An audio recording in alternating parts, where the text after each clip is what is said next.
Now, it's been confirmed that a British man is among 5 booksellers who've gone missing in Hong Kong. Paul Lee, also known as Li Bo, specialises in books that are critical of the Chinese leadership in Beijing. The Foreign Secretary, Philip Hammond, who's in China, says he's raised concerns about the case. It's thought the 5 have been detained somewhere in mainland China, as our correspondent Rupert Wingfield-Hayes tells us. This street in Hong Kong is now at the centre of a growing mystery. Since October, 5 men who worked at this small bookshop and publisher have disappeared. The topics covered here include political corruption, power struggles, even the love affairs of China's top leaders. Nothing like this can be published in mainland China.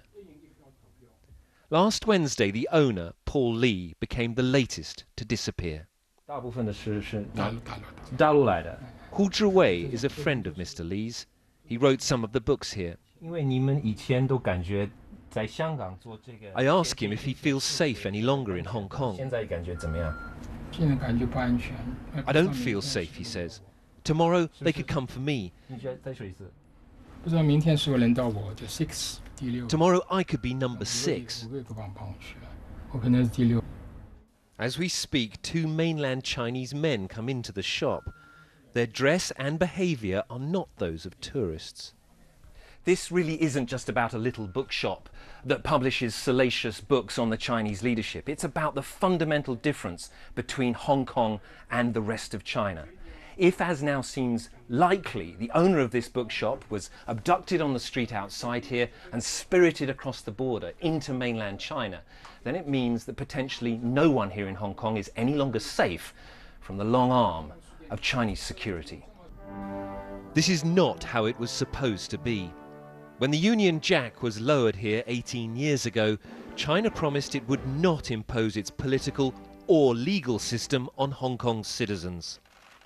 Today in Beijing, Philip Hammond sought to remind his hosts of that commitment. In a question of any breach of Hong Kong laws, the question must be settled in Hong Kong by the Hong Kong judicial system. The response from China: mind your own business.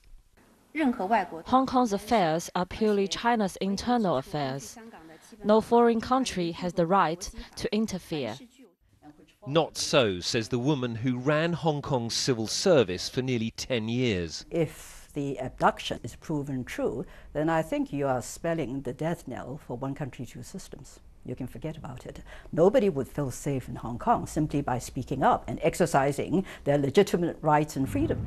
Hong Kong is still a dazzling place. Since Britain left, it has continued to prosper. But the freedoms that underpin this prosperity are now in peril as never before. Rupert Wingfield-Hayes, BBC News, in Hong Kong.